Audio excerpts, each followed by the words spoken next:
So, good morning.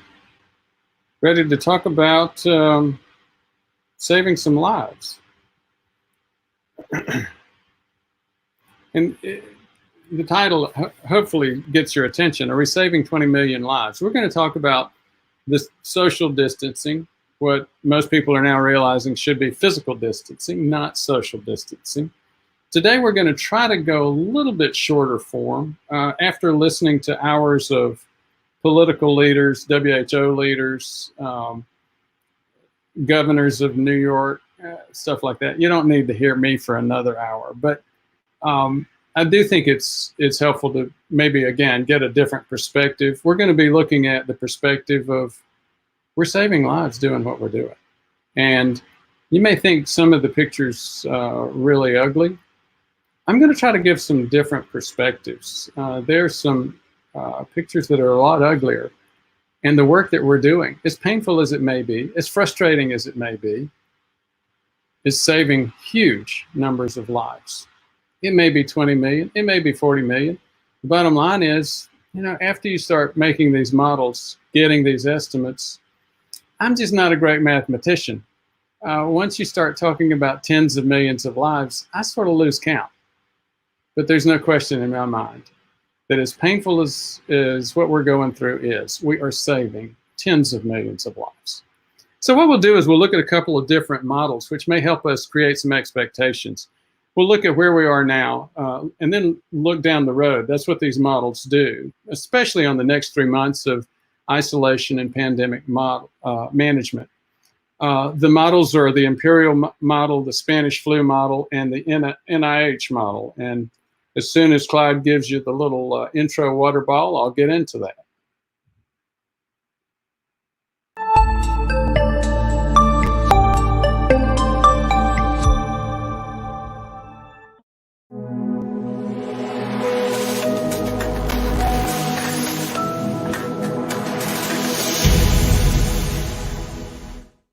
Many of you have probably heard or read about the, quote, Imperial Model. The Imperial Model comes from the Imperial College in London, a significant public health school, a lot of modeling going on.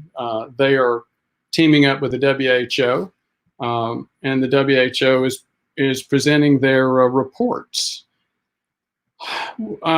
Many of you, most of you, I think, again, you'd have to be living under a rock or maybe have no internet access at all if you haven't heard about the last time we had a 100-year epidemic or pandemic, the Spanish flu, 1918. And you get some people who say, this is nothing like the Spanish flu. Well, they were both global pandemics, and I think we can learn a lot from studying the Spanish flu. I've seen estimates from as low as 5 million lives lost in the Spanish flu to way north of 50 million lives. Again, sounds sort of like some of the arguments and debates we have about the number of lives, doesn't it? And if you haven't heard that story about Philadelphia versus St. Louis and how they reacted in the Spanish flu, again, gosh, I'd be surprised. But you start putting those models together with the NIH model that was just presented over the past, 48 hours. And, people saw this number and it shocked them. Millions of infections in the US and expected loss of 100,000 lives. Well, yeah, when you thought that it was going to be just another seasonal flu, maybe 30,000 lives, yeah. The 100,000 is over triple that, and it may be shocking. But let's go back and look at what we're actually accomplishing. And in my estimate, yeah, we're saving tens of millions of lives already. There's no question we're making tons of mistakes, and we're going to be losing a lot of lives as a result of that. But guess what? You know what? That's nothing new. We do that all day, every day, and we've been doing that since way before the COVID-19 outbreak. We're doing that currently. We're losing more lives, preventable lives in heart attack, stroke, prediabetes, than right now during this pandemic than we're losing from the pandemic. Now, the pandemic may catch up for a short time period, but it is not going to catch up overall. So back to the Spanish flu. The Spanish flu probably wasn't Spanish. It was probably, my money goes to, it happened on a farm in the mid-US.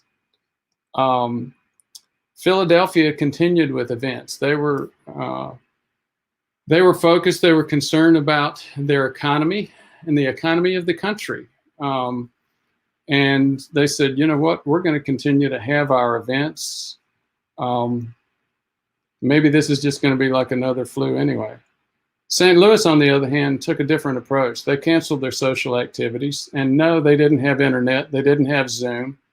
They had their version of canceling events back in 1918 was very different from our version of canceling events this time. Oh, by the way, I just gave away the pop quiz. The pop quiz was, which parade did Philadelphia not cancel? What's this parade right here?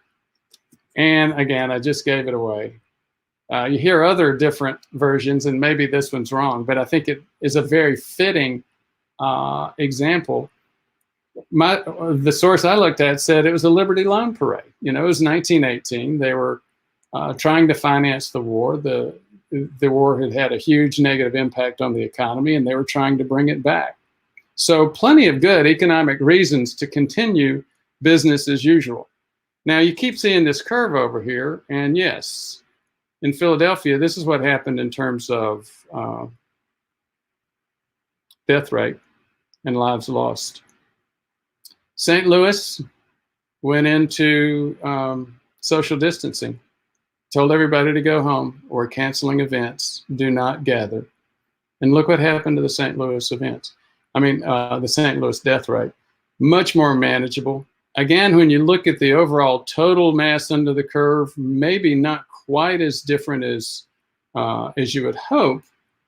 But the biggest thing is in terms of deaths, I'm talking about curves for infection, probably had the same number of infections overall, but the death rate never peaked like it did in Philadelphia.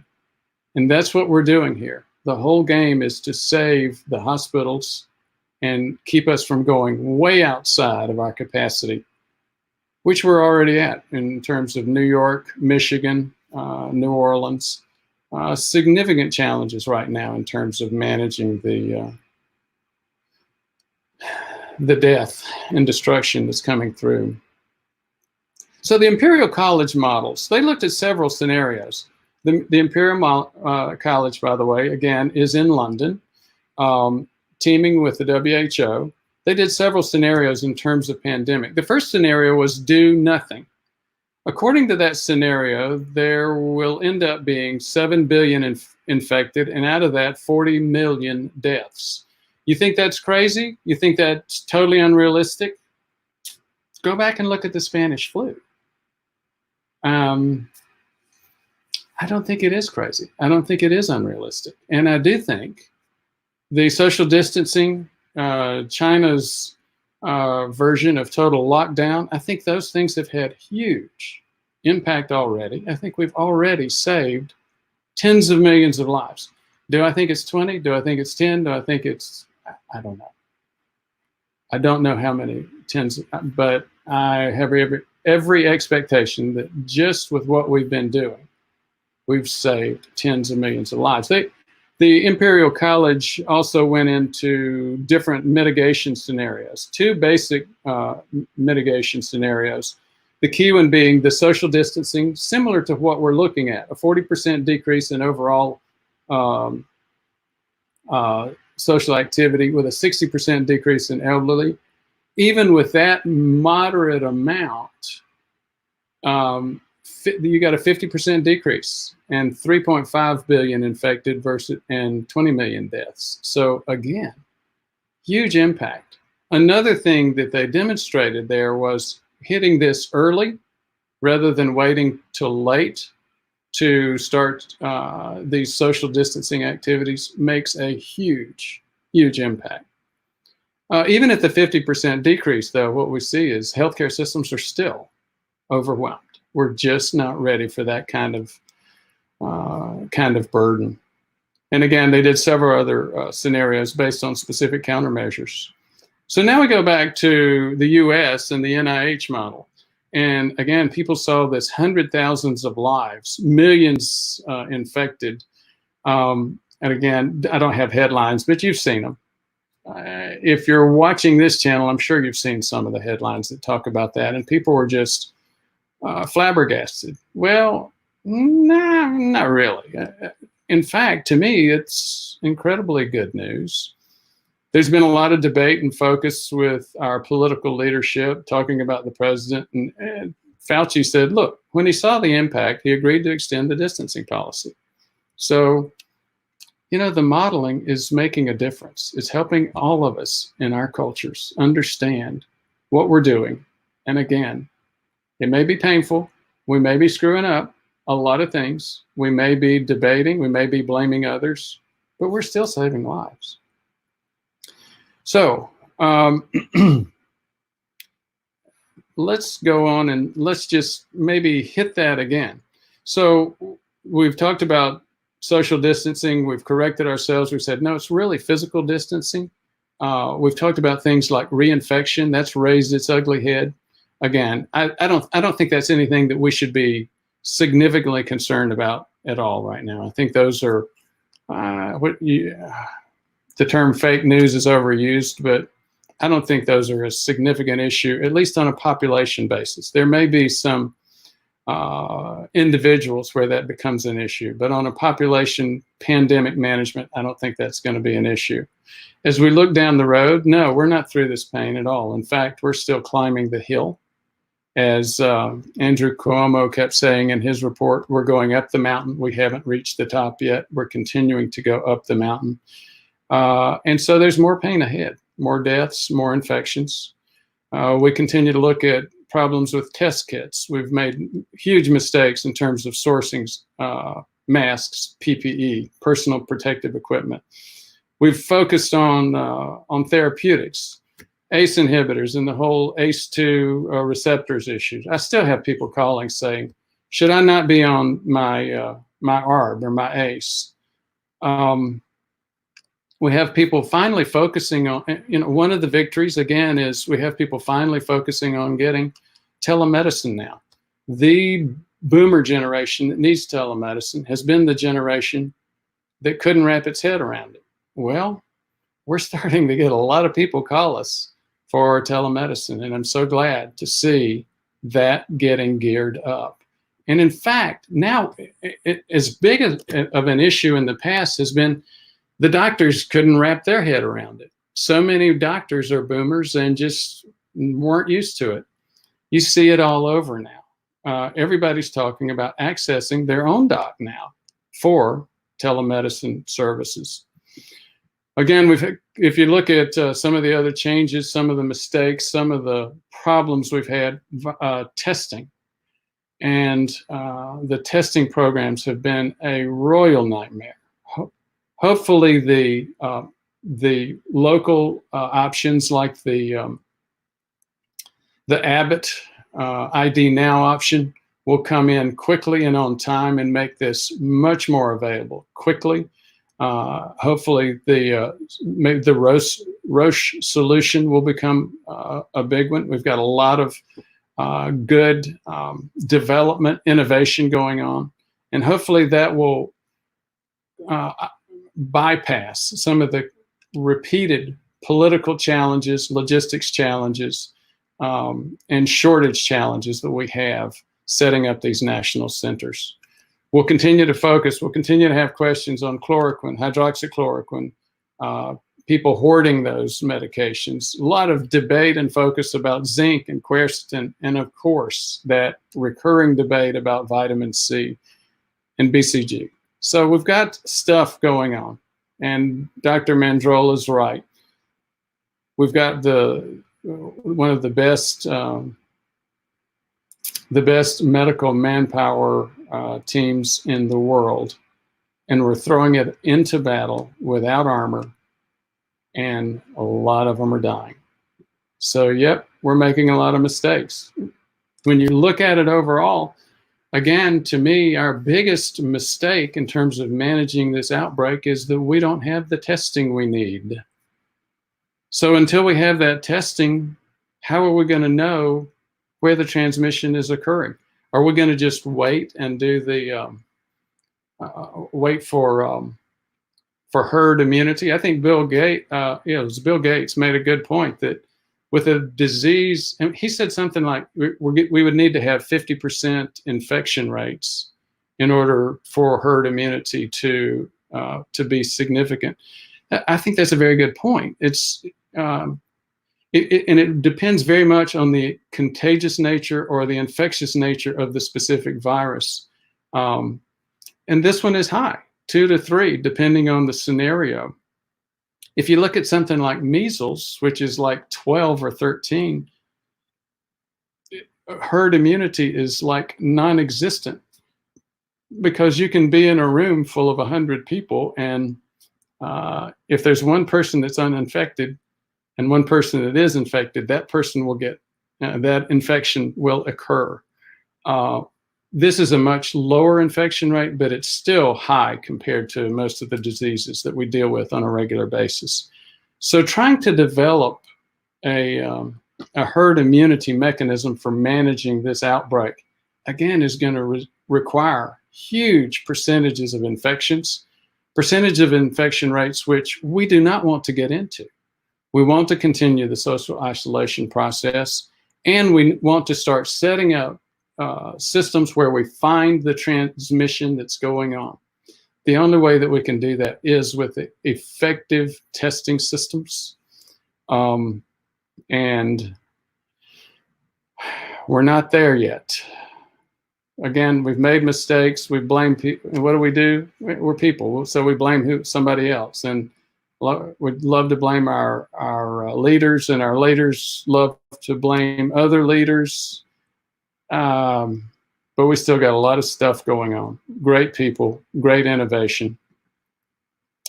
And meanwhile, despite all that blaming, despite all the stuff that we're ignoring with the coronavirus epidemic itself, so many of us are still refusing to wake up and smell the coffee about prediabetes.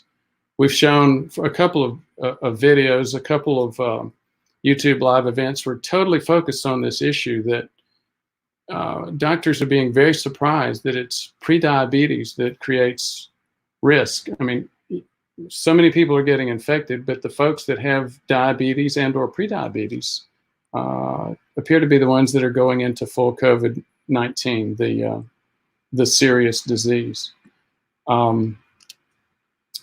Yeah, we're missing something. The deaths since the beginning, this was yesterday, about 40,000 deaths, and heart attacks and strokes, 30,000 this week. So again, hopefully that helps you begin to understand that the comment I made earlier in the presentation, in the introduction, that the coronavirus outbreak in and of itself is nowhere near catching up, and I don't expect will catch up with the deaths, the preventable deaths associated with heart attacks and strokes, things we already know about and we're already ignoring. Again, depending on whether you just count US, if you just count US military, we have a Vietnam War every 2 weeks with prediabetes and cardiovascular disease. We have, if you count all the civilians, all sides of that war, we have a Vietnam War every 8 weeks. And again, we seem to think that's okay. We're focused on the COVID pandemic. We continue to ignore things. But despite all the mistakes that we make, despite the pain that we're going through, and I'm going through that pain too, it's been, about a month now since since I've been out in a social or work type of environment. Yeah, about a month. It hurts the economy. It's painful. It can kill. The impact on the economy is not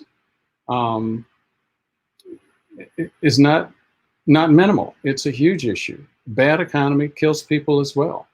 I mean, when you go through public health school, you begin to realize many people in public health school began to use the term a rising tide raises all boats. And what they meant was, forget about the public health stuff, get the economy going, and that's going to improve public health. So economy is critical. Setting up the social isolation and pure full-blown lockdowns, they infringe on our rights, but they're also saving lots of lives. So things, again, people keep saying things look ugly right now. Well, they do look pretty bad, but not giving up is not just a some sort of emotional appeal. It's very practical advice. It's saving lives. Not only your life, but tens of thousands of others. So again, thanks for your interest. I'll step back out now and see if we have anybody there. Let me see if I can pull up.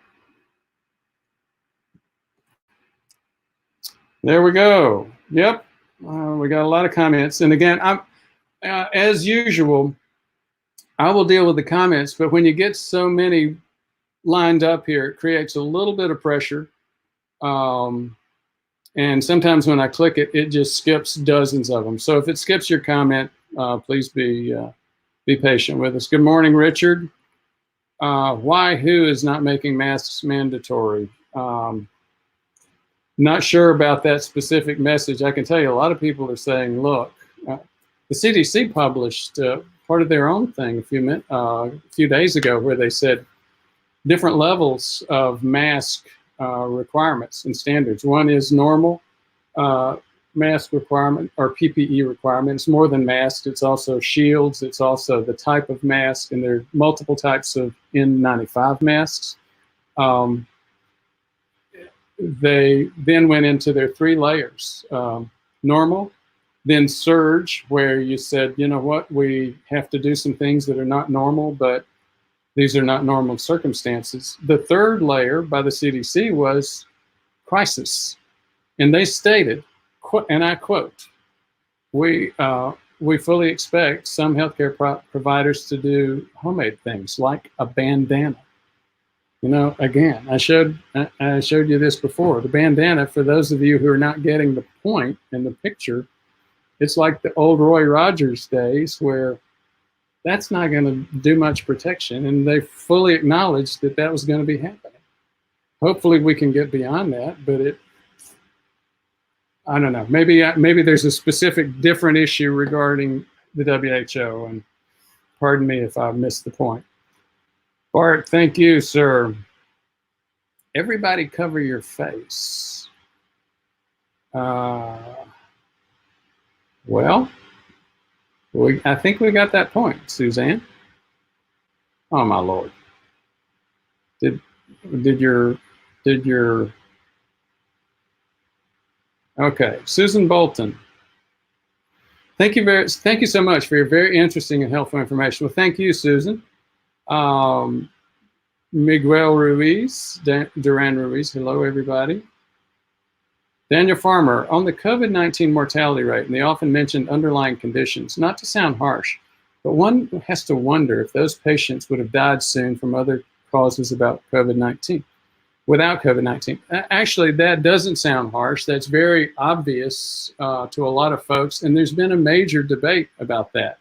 The other side of that debate does tend to turn around and say, oh, that does sound harsh. But on a realistic basis, there is clearly some overlap between people that would have died from other things like heart attack and or stroke and other things like seasonal flu. But again, you go back and you start looking at the overall mortality rates. And these numbers are big enough, they're stable enough to where we know, yes, there's overlap. A lot of people would have died anyway, but This is not due to that. These are special deaths, and they're preventable deaths. As I've said a couple of times in here, these are not the only preventable deaths that are happening over and over and over again. And again, we want to blame, blame ourselves for not focusing on preventable deaths, our own as well as others, and we can blame others as well. But we're humans, so we tend to not want to accept our own blame very much. David Hansen, are lives actually being saved or the same number of deaths being delayed? Well, I think that's the same point. Argyle Nugatory, thank you. Your balanced perspective, your time and expertise. You're very welcome. David Hansen, how about running models for 2 or 3 year forecasts? Okay, so with the assumption of people going back to work in May or June, I personally do think that we're going to be getting back to work. I don't think it's going to be in May. Well, I will say this. I think we're getting more and more creative. I think a lot of people have gone back to work that never realized they could work remotely. I think we're developing a huge remote economy that just did not exist 3 and 6 months ago. I think that pressure obviously will continue to happen. Now, am I holding out hope that we're going to totally replace a hands-on economy with a remote economy? No, I don't think so. But I get your point. It would be very interesting to start seeing what some of these return to work scenarios look like. And I fully expect those to start coming out. Ken McRae, WHO has been warning of coming pandemic for years. Exactly right. The WHO has been warning that. Other parts of the medical community. I did a video a couple of weeks ago where we were quoting the Lancet, the group in what was the name of the hospital in South Korea that was involved in SARS? They wrote their thing up in the Lancet, and they made some comments about, SARS, the coronaviruses are endemic now in the dromedary, the camel population in the Middle East, and we're not going to eradicate camels. We're not going to get rid of those. We're not going to eradicate the coronaviruses. And SARS, MERS, both were big deals. There were huge warning shots that came over the bow. Another warning that came to us was a book called, was a book called Deadliest Enemy, Chapter 13. It was by Michael Osterholm. He was on, he's gotten a lot of traction recently. A lot of people he did an interview with Joe Rogan. Chapter 13 was about how coronavirus is going to cause a pandemic, and it's going to come out of China. He quoted Rudyard Kipling saying, it came like thunder across the bay from China. And it's like, we've had so much warning, and we didn't heed it. C. Marciu, what about sodium bicarbonate to raise the pH to help your immune system? I haven't seen that one yet. Interesting. Mark U, coronaviruses are pH dependent. Okay, so Jake Hesseltine. Jake, good to hear from you. Are the mortality projections based on people dying specifically from COVID, or are the deaths a result of an overwhelmed medical system, which would make facilities unavailable for emergencies? Well, that's the issue. That is the critical part of the issue, and that's what you see on that huge spike with Philadelphia, because they didn't shut down their economy, versus St. Louis, where the whole game is to keep these spikes from happening. And again, unfortunately, they're already starting to happen in New York, Detroit, some other places. They are beyond their healthcare capacity. I don't have to tell you. They've set up tents in Central Park to see patients in those tents. Bill Clifford, $4.99, gave a contribution.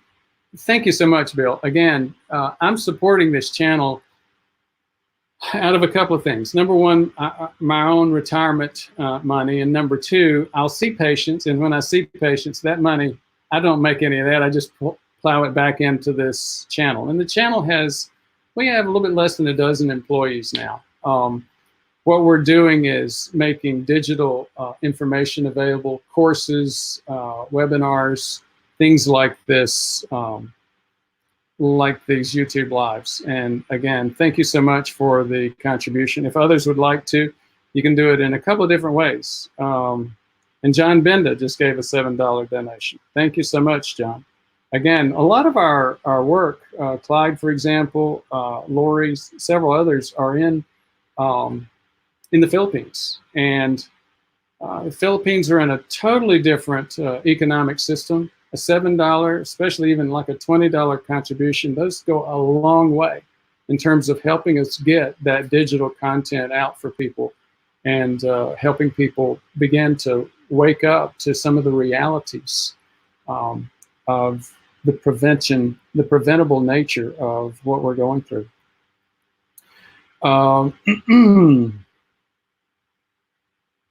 We also have Patreon, by the way. Patreon's even better. It's a way to support us on a monthly basis as we continue to create content for folks. Marcia, good question. Jerry West. You know, Jerry, I keep seeing your name, and basketball has always been my favorite sport, so you know what I'm thinking of. And you're not that Jerry West, are you? That would be very interesting. Jerry West, PCR testing likely to continue to have problems. Labs are running out of reagents that are usually sourced for other countries. Yeah, you know, and again, I continue to get the folks debating the issues of PCR versus antibody tests. The bottom line, for those of you who are not involved with that debate, the PCR actually looks at the genetic material of the coronavirus itself. Now, if I become infected today, it's going to be usually, what, 3 days or so before there's enough replication of the virus in my body for me to have a positive PCR test. So then it's going to take another day or two. So I've been infected for about 5 days before, at the very minimum, before we have any evidence that I have, assuming I got the test at the exact right time. If I get it at day one, it's going to be a false negative. But then, so you say, well, let's go back and look at the antibody tests. Antibody tests, the humans don't make antibodies to things like this, and usually until day 14, maybe even up to day 21. So and by the time you start making antibody, you're not really that infectious anymore. So there are two very different tests. One looks at the genetics, the actual, whether the genetics of the virus, and whether or not it tells whether or not you're infectious. The other test looks at the human antibody, and again, both of them are needed. Both of them are critical, and unfortunately, we still, how many weeks into this, and we still have neither one. We have them, and I'm sure if I were, well, I started to make a political comment. It's been a nightmare getting those tests. Thank you for the comment, Jerry. David Drake, someone added that 3 patients' secondary diseases would be dead soon anyway. That the patients with secondary diseases, not Dr. James Goodrich, famous neurosurgeon. Well, again, yeah, I mean, look at you've got 20-year-olds who are dying with this. Do you think those people would have been dead soon anyway? No, they would not. So again, these are preventable. There are tens and dozens, and I don't know. Many of these people have what we call years of productive life lost. When you get into public health, you start looking at these things. And it's not just people that have 1 or 2 months of productive life lost. There are people with decades of productive life lost going on here. Jake Hesseltine, thanks, Doc. I appreciate you, and we appreciate you too, Jake. Jake just gave us a $10 donation to, again, continue to get this information out there. If you're interested in looking, it's, I don't really know where it is. Somebody told me it's right under the section to the right where you make comments. Marshu, we do not know exactly what the numbers are, don't know how many cases there are. If you have additional diseases, you'll be dead from even ordinary flu. Correct. Not sure the point there. David Drake, prediabetes are many, many of us, and this should not be our time to die. Stay in, cut the carbs, control your glucose levels. David, thank you so much. Again, we, even under the old scenario, even if it was just a third of us, 50 to 60 years old or older, that had diabetes or prediabetes, that would be 80 million in America alone. And guess what? Even under that scenario, only 8 million of us know it. So you're right, the vast majority of us that have this don't know it. And the 80 million, the 1/3 of adults, that's an old number anyway. Look at UCLA, it's over half of us, age 30 and above. We're just not getting it. Bill Clifford, contribution, thank you so much, Bill.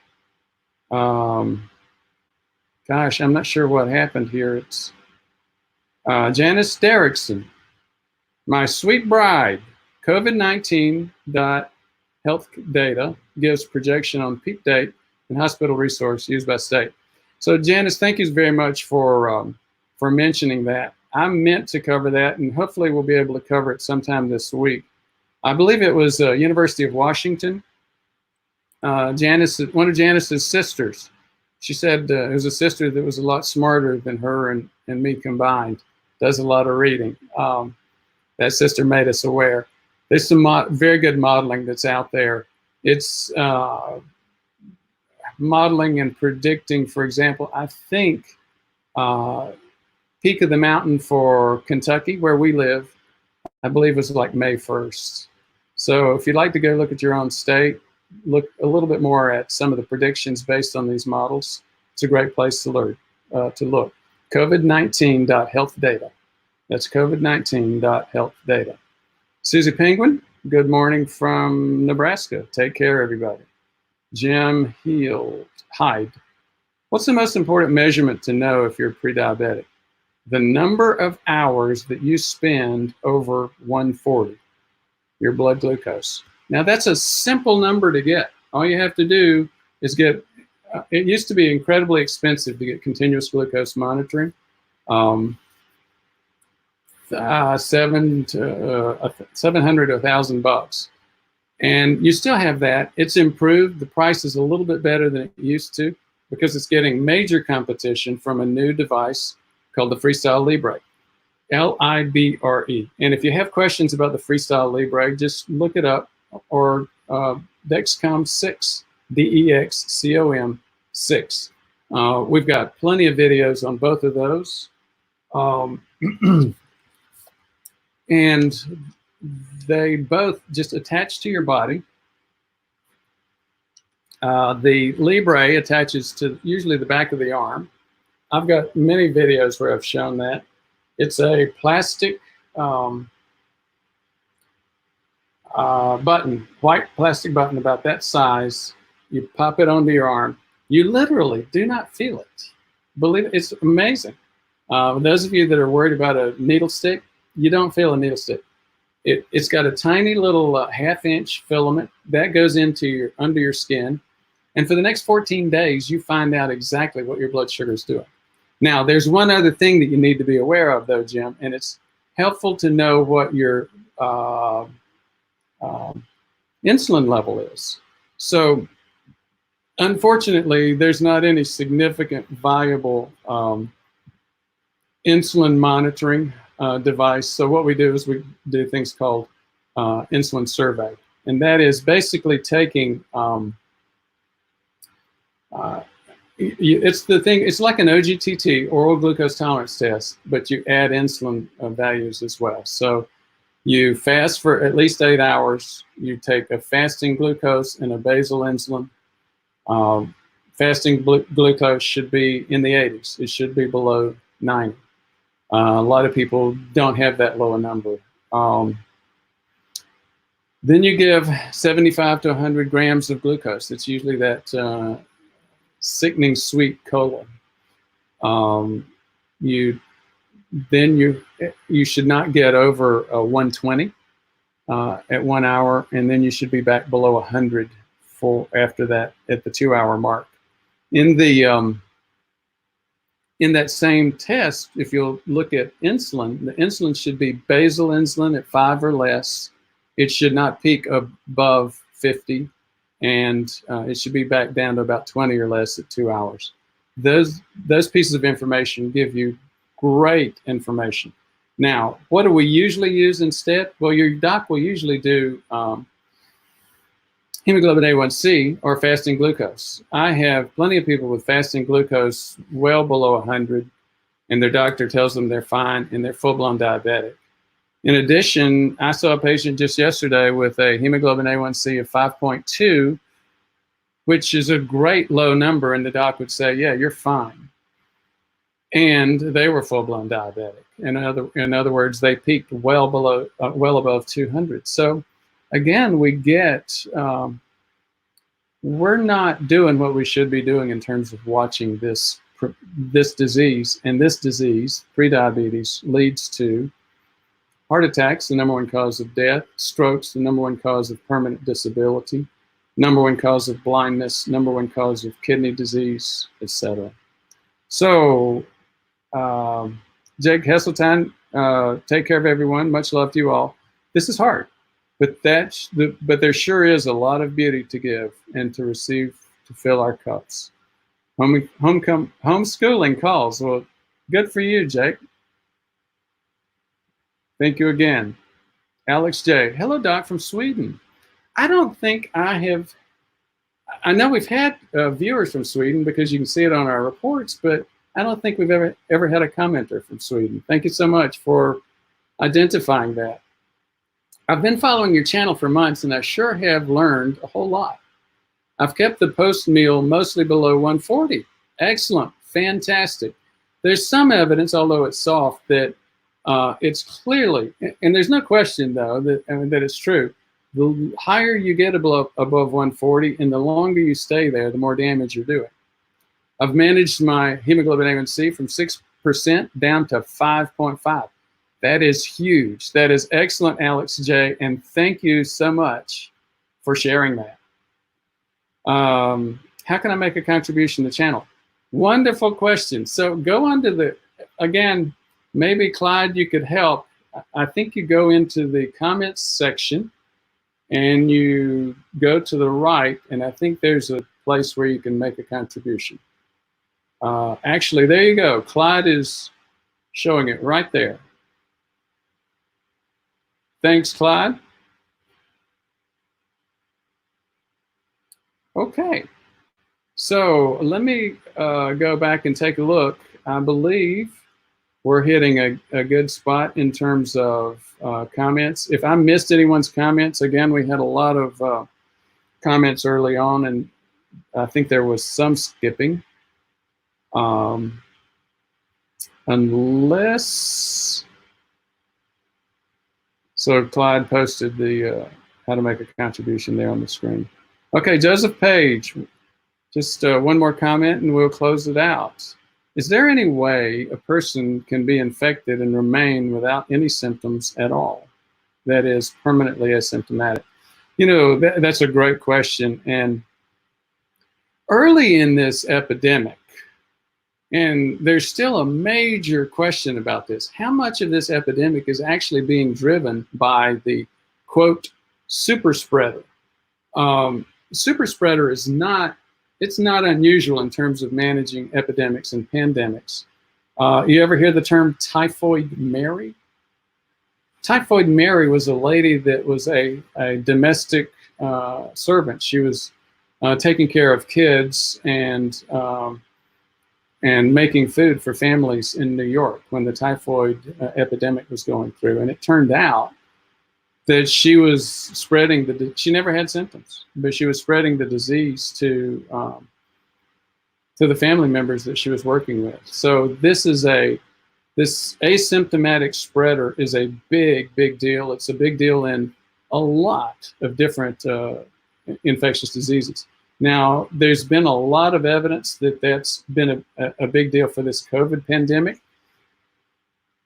But here's the thing. You go back and you look at experience like you see in China right now. And it just doesn't fit. I mean, so one of the first things you say is, well, was China, are they not sharing data? Well, that obviously wouldn't be the first time.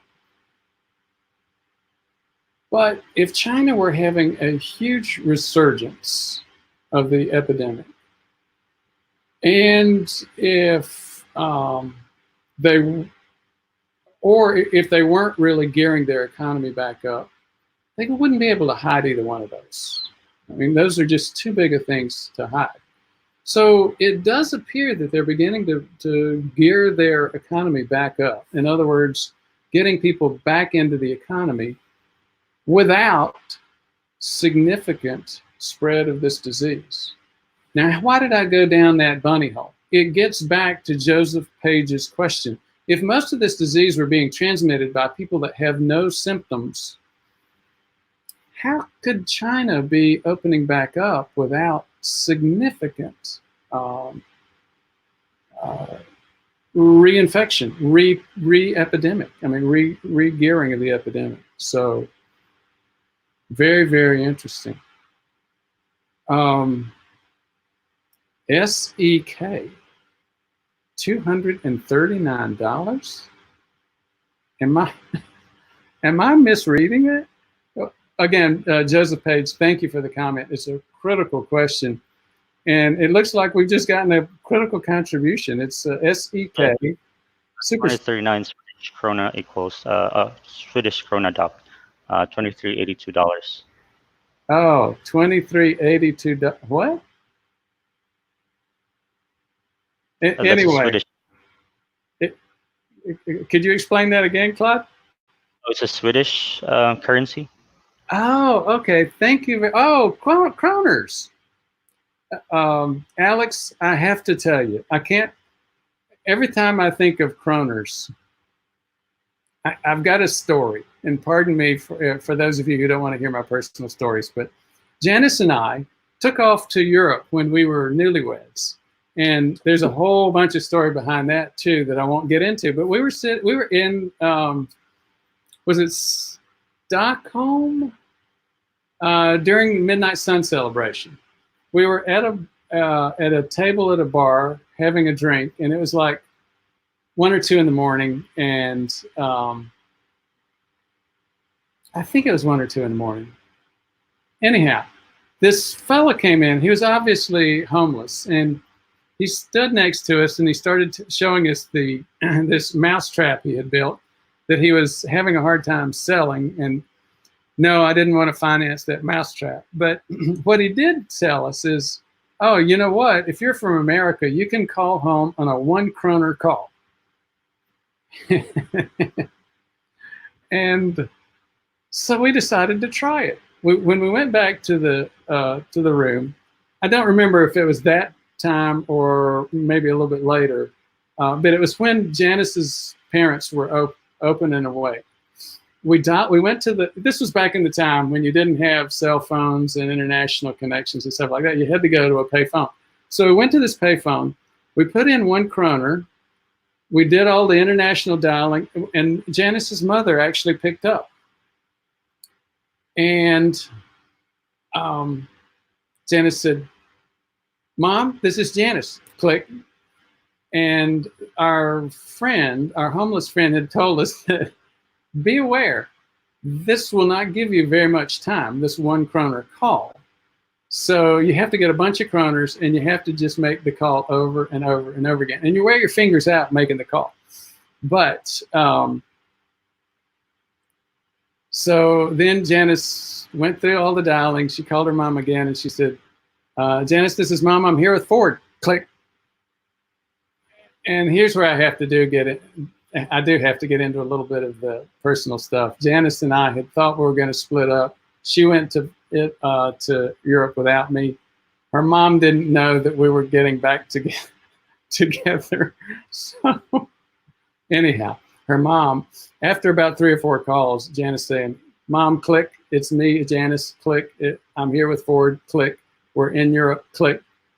Her mom put 2 and 2 together and decided I had kidnapped her, called the police, but the police said, you know, lady, it's not in our jurisdiction, we're here in Florida. So I hope you enjoy the story, personal story. David Drake, $10. Thank you again so much for the contributions. I was telling people I feel almost like a dancer. Some of these people give money when you get up and do your thing. Again, thank you so much. I really do appreciate the contributions. And again, it makes a huge impact in terms of our ability to get that message out there. George Nakos, can you repeat, what is the best glucose test again? George, again, there are a whole bunch of ways to measure glucose. The one thing you do want to do is try to get continuous glucose monitoring. It is now available for fairly inexpensive. The one that I tend to use is the Abbott, ABBOTT, Freestyle Libre, Libre. Now, the reason I do is, again, there are some challenges with it. The numbers aren't as good as the what you get at a Quest, a draw site. But my patients begin to find out when we do this full-blown test, one of the samples will be 92, the other sample will be 102. So the Freestyle Libre is not nearly as bad as a lot of folks think in terms of reliability. Where it really gives you helpful understanding and why it's so important is for 30 to 70 bucks, you can put it on your arm, read it on your iPhone, and know what your blood sugar was at 3 in the morning when you were asleep. Every time you click it, it uses a Bluetooth technology, and it does a loop. So you put your cell phone next to it, it clicks it, it reads the past 8 hours. It stores 8 hours worth of data in it. Then when you click it or bring your phone next to it, it downloads the full 8-hour loop. So once you do that, you know about, what your blood sugar's been for the past 8 hours. Here's some of the things that people typically find out. They find out that, dang, my blood sugar's going way up. I thought orange juice and cereal was not bad for breakfast. Well, I do get a lot of that, believe it or not. And then they try that and they realize it really spikes their blood sugar. Then I get a lot of people who are just adamant that oatmeal is good for them, especially for their heart. Again, after they start watching it, using something like this, they get a whole different perspective. They also get a very helpful perspective on things like, well, I'm going to cheat. Some people call it cheating. Other people call it taking a carb vacation. But you eat some pasta or something, and you go in and you look at that number and you're starting to spike. Well, you take a simple 30-minute walk after that pizza and beer or pasta or whatever, and you realize it cuts the head right off of that spike. It manages that spike. You don't have to go do squats and lunges and that sort of thing. Just a simple walk is sort of like a major shot of insulin. So people learn a lot of things. They learn whether legumes, whether lentils challenge their blood sugar levels. So, Kevin Sullivan, your story sounds like it could be a Seinfeld episode. Funny, yeah. Well, thank you, and I hope Janice is not still watching. She doesn't like me to do that. Greg without diabetes, funny story.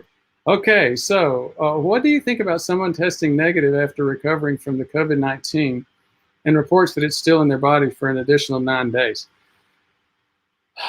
You're going to see stuff like that. You see stuff like that typically, and a lot of times people will have. One of the things that's interesting about this COVID infection is that people will typically, I mean, if you look up stories where people have shared how they felt, they will typically say, you know what, I felt really bad, and then I felt good again. I thought I was over it. And then all of a sudden, I just felt really bad again. So it appears to be something that's messing with our immune system. And yes, our immune system is what ends up, one of the major things that ends up killing us, because we get that inflammatory reaction around our air sacs, our alveoli. And those, and that weighs down our lungs and makes it impossible for us to breathe. It also impacts our heart. You know, it's your typical ARDS, acute respiratory distress syndrome. So I have no doubt that that does happen with some people, that they may test negative. You may not be able to, you know, they get a low viremia, virus in the blood, viremia. They get low levels. And so you're not picking it up there. They may not have made antibodies yet. And then sure enough, you find out that it was there. You just missed it. Every test can have false negatives. Miss Hartlaub, thank you very much for really appreciate you and your team, Dr. Brewer. John Bundy, can you identify some alternatives to cereal or eggs? Well, cereal is, for those of us who can't digest carbs, there are very few low-carb cereals, and most of the cereals that you have are very, very high-carb, very glycemic carbs. I'm not so afraid of eggs. You know, for people that have insulin resistance and cannot digest carbs very well, eggs are not a bad thing. We've been taught that they were. I've got another story where I got into trouble in Germany with a very big lady that ran a hostel that we were staying in. I would pour out we get these soft-boiled eggs, and I would pour out the yellow on the egg and eat the white. And she was giving other people seconds on eggs, but she wouldn't give them to me. And I asked for them. I asked for them a couple times, and the server pointed back to the big German lady and said she won't let me. So I went over and talked to her. She said, well, you're pouring out half your egg. And I said, well, that's because it's the egg yellow and it's got cholesterol and it's bad for you. Well, I was wrong. The cholesterol is probably not bad for me.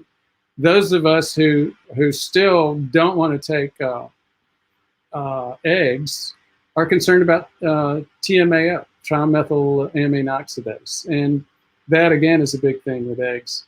Bottom line is, if you do the research, yes, they've shown some potential links between TMAO and cardiovascular risk, but once you actually start looking at it, for people that tends to be isolated for people that have kidney disease. I don't really think that eggs are unhealthy, believe it or not. And I know I'm going to get some hater comments for that.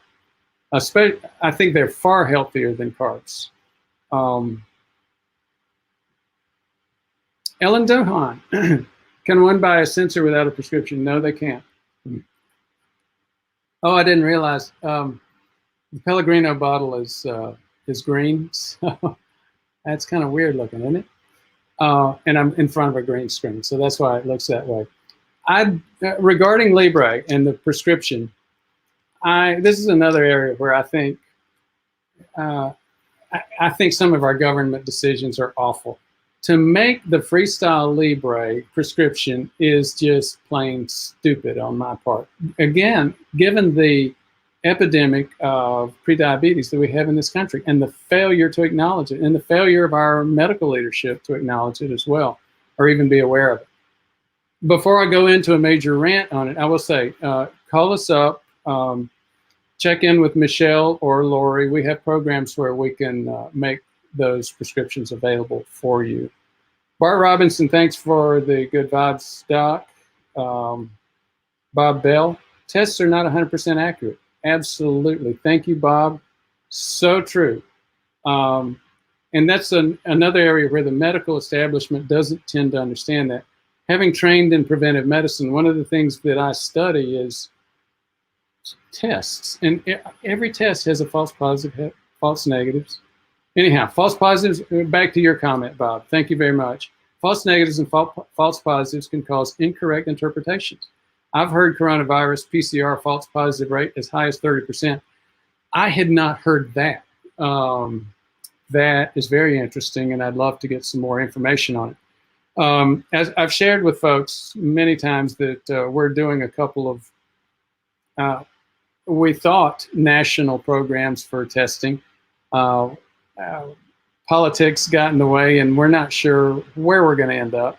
I'll give you an update on that sometime. But the point I was going to make is we've got a virologist with us. His name is David Vigorist. He's a national level virologist and